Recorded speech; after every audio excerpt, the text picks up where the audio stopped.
자, 2단원의 제2번 문제 승부조작 문제를 한번 풀어볼 거예요. 자, 이 문제에서는 탐색 범위가 단순히 반복문 하나로 끝나지 않고 조금 더 복잡한 탐색을 하게 될 거예요. 자, 일단 주의해서 볼 점은 이 문제에서는 문제 풀이에 영향을 줄 수 있는 변수가 하나 더 등장했죠. 바로 K예요. 이전 문제들에서는 변수가 하나 뭐 더 증가한다고 해도 단순히 비교를 위해 사용되었던 경우가 많지만 이 문제에서는 이 값으로 인해서 탐색해야 될 범위들이 크게 달라지게 됩니다. 그것들을 유의해서 문제를 한번 읽어보아 주세요. 자, 먼저 n개의 종이컵 안에 임의의 자연수를 적어둔다. 결국에 자연수 배열이 주어진다라는 얘기겠죠. 그래서 모든 종이컵은 일렬로 나열한다. 배열 맞네요. 종이컵의 위치는 게임 도중에 변경될 수 없다.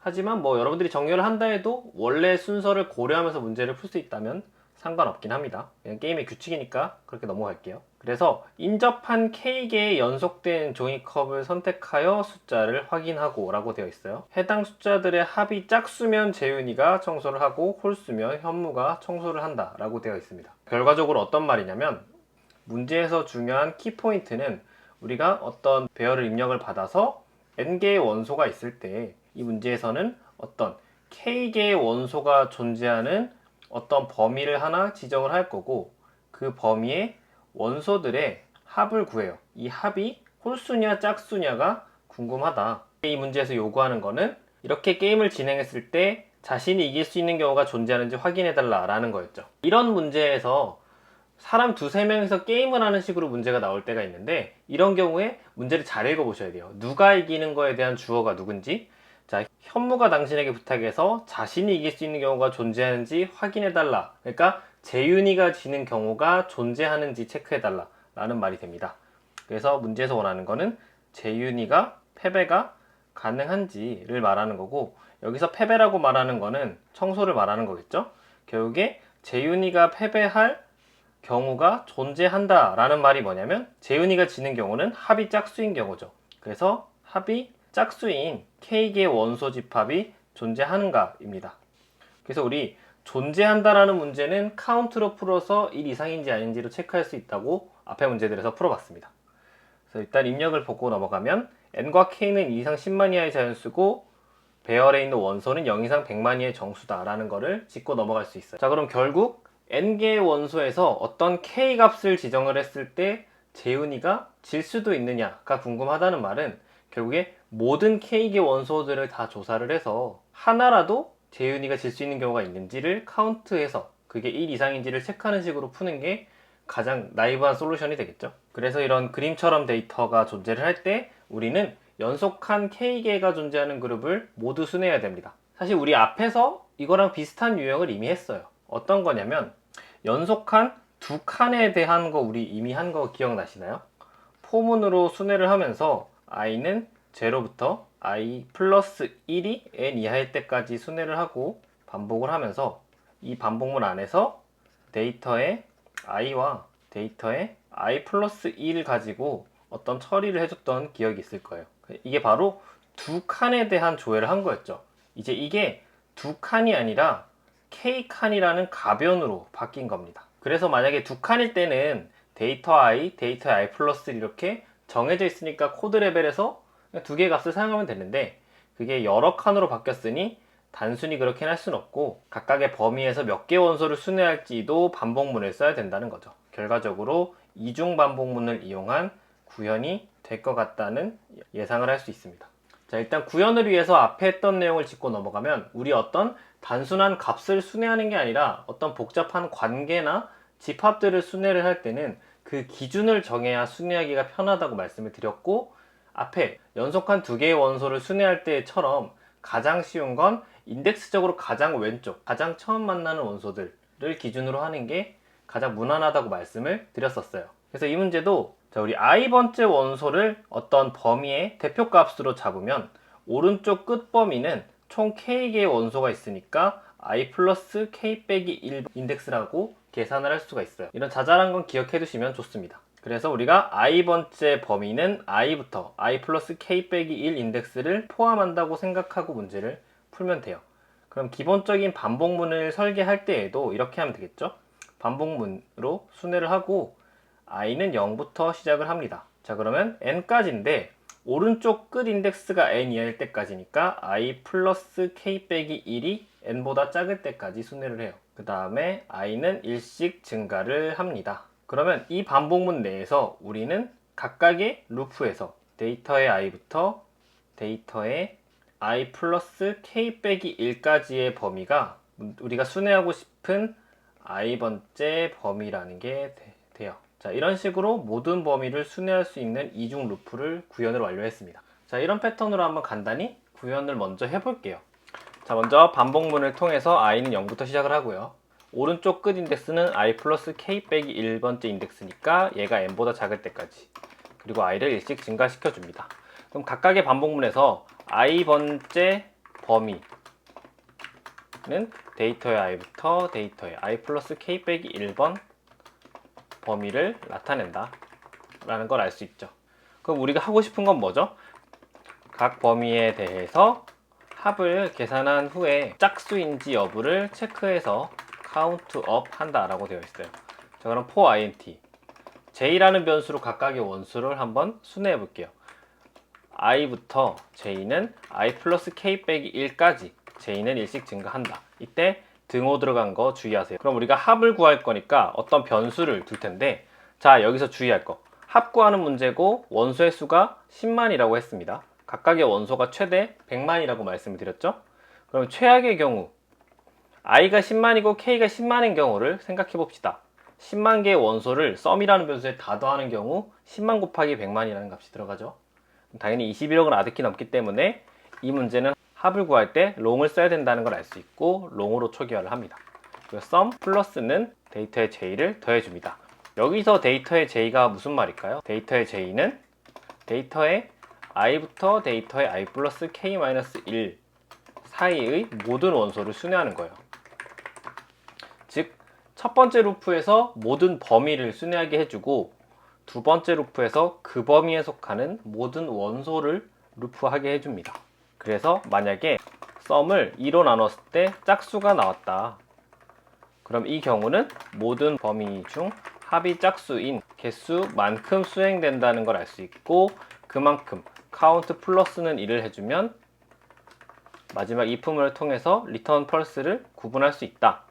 근데 우리가 원하는 거는 하나 이상이면 다 return true니까 더 이상의 정보는 필요 없고 브레이크 해줄 수 있다 라는 겁니다. 자, 그럼 이렇게 나이브한 솔루션으로 문제가 풀리는지 한번 체크해 볼게요. 일단 반복문을 두 개 가지고 있어요. 그래서 조심히 써야 된다는 거를, 자, 먼저 안쪽에서 보면은 뭐 이런 거는 5의 1이니까 신경 쓰고, 뭐 최선의 경우는 브레이크를 통해서 빨리 끝나겠지만 최악을 생각했을 때 재윤이가 지는 경우가 단 한 차례도 없으면 짝수가 나오지 않아서 있으나 마나한 브레이크문일 겁니다. 자, 그럼 얘는 명확하죠. K개의 원소를 수행하니까 비고의 K번을 수행하는 반복문입니다. 그러면 얘가 이 루프 위에서 몇 번 수행이 되는지를 생각하면 되겠네요.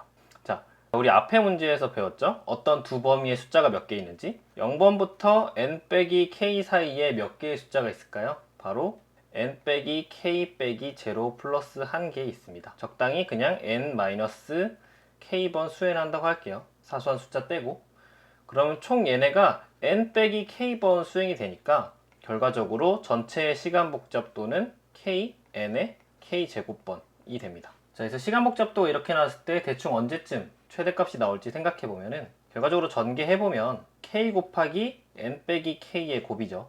그럼 대략적으로 뭐 k에 대해서 2차 함수를 그려보면은 k가 n이 되는 지점과 k가 0가 되는 지점이 0이 될 거고, 대충 이런 2차 함수를 그릴 거라는 걸 알 수 있고, 극대값은 2분의 n의 지점에서 가지게 될 거예요. 그러면 k가 2분의 n이라고 생각하고 계산을 해보면 어떻게 될까요? 그러면 2분의 n 곱하기 n 빼기 2분의 n이니까 또 2분의 n이 돼서 결과적으로 4분의 n 제곱 정도가 나오고, n은 최대 10만이라고 했으니까 10만의 제곱 나누기 4 해봤자 억대는 아득히 넘어가죠. 그래서 최악의 시간 복잡도는 n 제곱이라고 볼 수 있고, 이때 시간 제한이 초과된다. 그래서 이 방법은 쓸 수 없다 라고 증명을 할 수가 있습니다. 그래서 이 방법이 불가능한 이유를 알아봤어요. 그래도 이렇게 근본적인 나이브 솔루션부터 구현을 해보셔야 여러분들이 왜 이 방법이 틀렸고 새로운 방법이 필요한지를 쉽게 받아들일 수가 있어서 구현해 보았습니다. 자, 그래서 k가 2분의 n인 경우 시간 복잡도가 5의 4분의 n제곱 정도가 나와서 결국 워스트 5의 n제곱 알고리즘이라는 거를 알아냈고, 그래서 시간 제한 초과를 예상할 수 있다. 자, 그러면 이런 유형의 문제를 어떻게 빨리 풀까? 라는 식으로 접근을 해서 새로운 기법을 하나 배울 겁니다. 슬라이딩 윈도우라는 기법을 배울 건데요. 슬라이딩 윈도우라는 거는 이렇게 K라는 고정된 값이 정해져 있을 때 연속한 K 배열들을, 연속한 K 구간들을 모두 조회해야 될 때 유용한 방법이에요. 뭐 그냥 어떤 값을 계산하는 단순한 알고리즘 이게 아니고 이런 식으로 설계를 한다는 접근법이거든요. 그래서 저랑 한번 배워볼게요. 자, 말씀드렸듯 슬라이딩 윈도우라는 거는 고정된 K 값에 대해서 우리가 K개의 연속한 그룹들을 윈도우라고 부를 거예요. 그래서 배열 내에서 모든 윈도우를 차례차례 다 순해야 되는 경우에 사용합니다. 그래서 크기가 일정한 범위들을 한 방향으로 순서대로 조화하는 문제에 적용할 수 있는 방법이고요. 가장 키 아이디어는 이거예요. 교집합의 정보는 공유하고 차이가 나는 양쪽 끝원소만 갱신한다. 이게 무슨 말이냐? 지금 첫 번째 범위 R0와 두 번째 범위 R1을 보시면 지금 R0에서 R1으로 순의 순서가 넘어가면서 A0가 빠지고 AK는 추가되고 기존의 원소들은 다시 재사용이 된다는 걸 알 수 있습니다. 저희 앞서 구현한 방식이면 R0 구할 때 반복문으로 이 부분에 대해서 합을 계산하고 R1 구할 때 이 부분에 대해서 또 반복문으로 합을 구할 거예요. 그러니까 그렇게 하지 말고 어차피 원소 끝에 하나 빠지고 뒤에 하나 들어가는데 중간 원소 값은 냅두고 양쪽 끝에 대해서만 어떻게 갱신을 할 수 없겠냐라는 겁니다. 그래서 그런 컨셉으로 문제를 최적화하는 게 이런 슬라이딩 윈도우고요. 당연히 모든 문제에서 되는 게 아니고 이런 컨셉을 적용할 수 있을 때에만 사용 가능한 방법이에요. 그래서 나중에 배우겠지만 슬라이딩 윈도우 문제가 어려워지면 양쪽 끝 원소만으로 내가 원하는 정보를 갱신하는 게 복잡해지는 유형으로 문제가 나오게 돼요. 물론 코딩 테스트 수준에서는 엄청나게 어려워지진 않겠지만 뒤에 단원에서 이거의 어려워진 버전을 한번 저랑 풀어볼 겁니다. 자, 이 문제는 가장 기본적인 문제 중 하나여서 이런 슬라이딩 윈도우를 적용하는 게 상당히 쉬워요. 왜냐면 우리가 각 윈도우별로 하고 싶은 역할이 합구하기이기 때문인데요. 자, R1이라는 범위에 대해서 결국에 K개의 원소라 하는 것은 그냥 합이거든요. 이 원소들의 합을 구하는 것밖에 없어요. 그러면 그 다음번 칸에는 A1 빠지고 AI 플러스 K번 원소가 들어간 범위의 합을 구하는 거잖아요. 이런 합을 구하는 거란 말이죠. 그럼 결과적으로 이때 차이는 뭐가 있나요? 이 합을 S라고 했을 때 이 값을 알파라고 하고 지금 들어오는 값을 베타라고 해봅시다.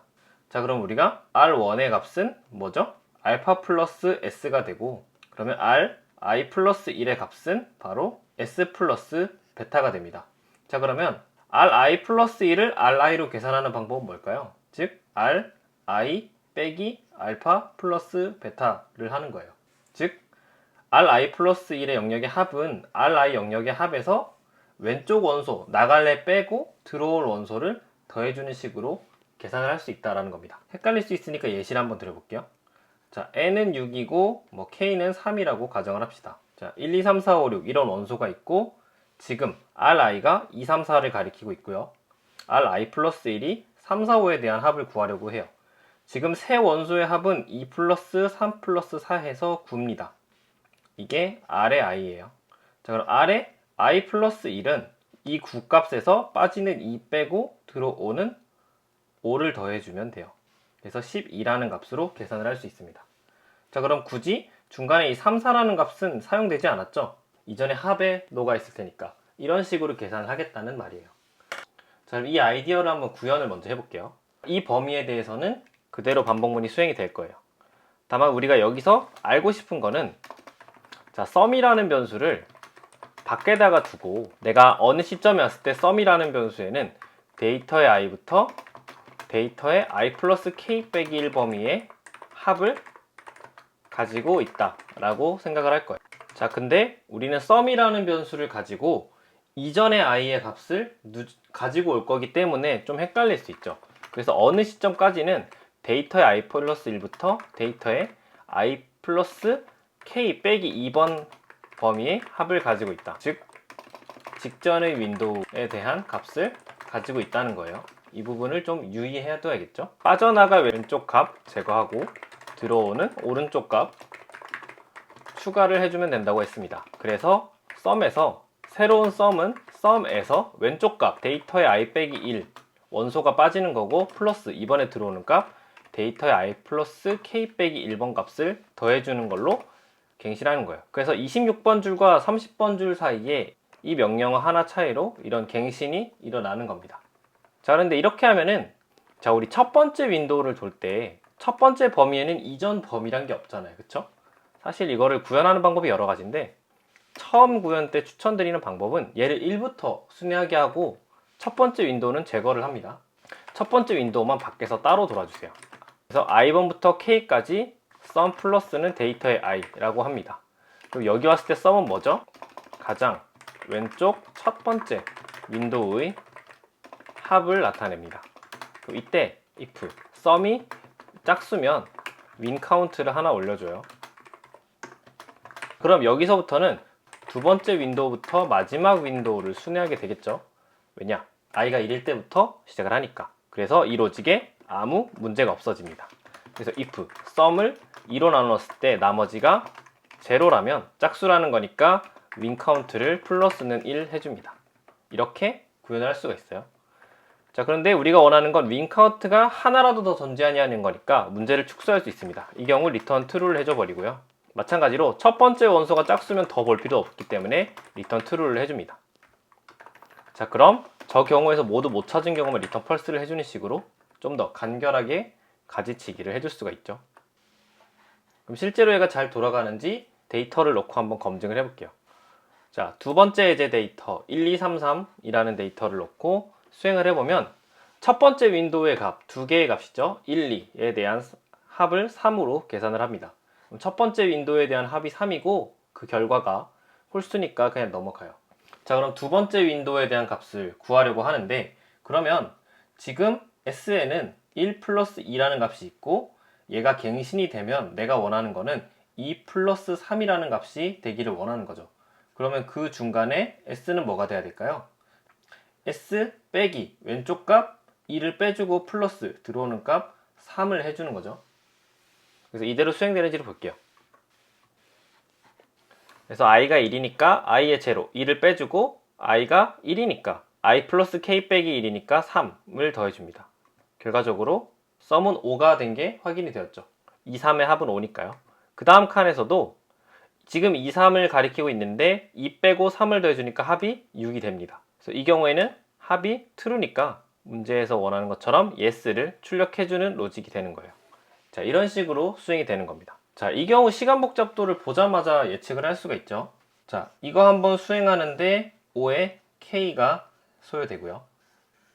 이거를 수행하는데 5의 n 빼기 k번 반복합니다. 그럼 뭐 더하면 5의 뭐 n번 수행된다는 얘기네요. 그쵸? 그래서 이 문제의 시간 복잡도는 5의 n이 돼요. 자, 그럼 5의 n제곱이라는 방법을 슬라이딩 윈도우 기법을 적용을 했을 때 이 정도로 다운스케일 시킬 수 있고 위에 같은 경우에 n이 수천 정도만 돼도 타임 리밋이 위험해지는데 이번에 구현한 슬라이딩 윈도우 기법을 적용하면 n이 수천만까지 가도 비벼볼만해지는 게 되는 거죠. 그래서 이 기법은 되게 유용하게 많이 쓰이기 때문에 꼭 기억을 해두시고 좀 공부할 거리를 드리자면 첫 번째로는 반복문 하나만 써서도 한번 구현을 해보세요. 그러니까 이렇게 첫 번째 윈도우만 따로 빼서 구현하지 마시고 이 반복문 하나로 인덱스랑 조건문을 가지고 어떻게 잘 구현할 수가 있어요. 반복문 하나만 가지고 구현하기 연습을 해보시고 두 번째, 이게 나중에 문제가 어려워지면 지금은 sum이라는 어떤 공유 변수 가지고 조회를 하다 보니까 이렇게 의미 부여를 조금 복잡하게 해서 까먹지 않게 주의를 해야 돼요. 그래서 이 문제는 조금 가면 뭐 데크 같은 자료 구조를 사용하셔도 되거든요. 그래서 뭐 데크 같은 걸 사용한 거, 이거는 자료 구조를 미리 좀 공부하고 싶으신 분들은 데크 사용해서 구현해보기 연습을 해보면 좋을 것 같습니다. 자, 복습 겸 이 퀴즈를 한번 풀어보면 시간 복잡도 그냥 5의 n이라고 했죠. 한번 쭉 리니어 스캔을 하는 걸로 풀 수 있었으니까. 자, 이 알고리즘이 적용될 수 있는 문제 조건, 우리가 어떤 기법과 알고리즘을 배울 때마다 가장 중요한 거는 얘가 언제 쓸 수 있는지가 중요한 거예요. 여러분들이 그냥 알고리즘을 내가 이런 거 알고 있어만 하는 거는 실제 코딩 테스트에 아무 쓸모 없어요. 얘를 언제 쓸 수 있는지가 명확해져야 되거든요. 그래서 첫 번째, K가 고정임. K가 고정이라는 말은 윈도우 사이즈가 상수일 때 사용을 할 수 있다. 사실 조금 다른 이름의 방식으로 변형을 하면 윈도우 사이즈가 상수가 아니어도 풀 수 있지만 지금 배운 개념은 그렇죠. 그리고 모든 윈도우를 어차피 순회를 해야지 문제를 풀 수 있는 경우, 이때 한번 적용을 해볼 수 있는 거예요. 그리고 궁극적으로 연속한 두 윈도우 사이에 어떤 효율적인 갱신 방법이 있어야 돼요. 그래서 만약에 모든 윈도우를 순회를 해야 되는 문제 같은데, 이 윈도우와 이 윈도우 사이에 효율적으로 왼쪽 원소 하나 빼고 오른쪽 원소 하나 더하는 수준으로 계산을 할 수 있는 간단한 로직이 없다면 둘 중 하나겠죠? 내가 그 방법을 못 찾았거나 사실은 슬라이딩 윈도우를 쓰지 말고 다른 걸 써야 되는 문제인 경우예요. 이런 것들을 구분하는 센스를 기르셔야 됩니다. 그래서 기본적으로 이런 세 가지 조건이 만족이 되었을 때 슬라이딩 윈도우를 적용할 수 있다는 거를 짚고 넘어가면서 다음 문제로 한번 넘어가 볼게요.